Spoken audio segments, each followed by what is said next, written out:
Before I did Killing Them Softly, when I was 22, HBO gave me the biggest opportunity of my life at that time. And I shot it in San Francisco at a place called Broadway Studios, which is on the second floor of a building. And beneath Broadway Studios is a nightclub. 20 minutes into my 30-minute set, I'll never forget this. Music started blasting from the nightclub underneath. You could hear it real loud, and it fucked my whole show up, and I was devastated. I was a young man. I really believed in what I was doing, and I thought that my dream had been killed. So when I got off stage, I ran down the steps to the alley behind Broadway Studios where the control trucks are parked, and I kicked that motherfucking door open, and I started yelling at all the producers. I was nobody in show business, just a guy that believed in us. I said, man, you f***ed everything up. That music, what the fuck were you thinking? And there was a guy who was a big-time producer, I ain't saying no names, and he stood up and he said, hey, kid, sit the fuck down. He said, we didn't ruin anything. He said, we made a deal with that nightclub to not play music, and they didn't honor the deal. And I said, who didn't honor the deal? And he pointed to a guy. I'll never forget it. It was an old white man sitting in the Ford Taurus by himself.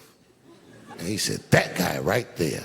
And I didn't waste no time or ask no questions. I went to that Ford Taurus, and I beat on that window, and I said, open the door, motherfucker, I want to talk. And that old man looked at me for 1 second and wisely drove the fuck off and left me in the alley cussing at anybody who would listen. And 2 minutes later, literally 120 seconds later, couldn't have been any more than that, the doors of the kitchen in the alley of that nightclub underneath Broadway Studios flung open. And that old man was standing there, that same old man with reinforcements. He had 2 big goons with him, and he looked at me, and he was calm as a cucumber. He said, you, come here. I want to talk to you. I didn't know anything about the streets at this age. But I found out later in my life that these men were Russian mobsters. And I don't know what you guys know about the Russian mob, but these are the that killed Denzel in Training Day.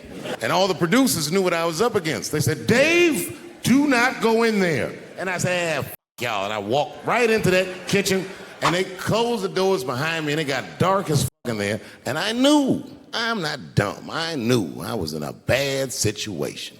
But you have to understand, I believed in what I was doing, and I didn't give a fuck. Just kept cussing at these motherfuckers, telling them how they ruined my life. And that old man couldn't believe that I was talking all this shit.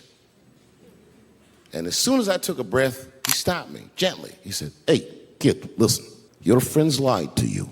He said, we made a deal, but your friends never paid me. And when he said that, I realized I was locked in the kitchen. I realized he was telling the truth, which would make me wrong. And the very moment that I realized I was wrong for the first time, I was afraid. You see, it's a funny thing if you believe you're absolutely right. You get drunk off the feeling of how right you are. That's why gay people are so mean.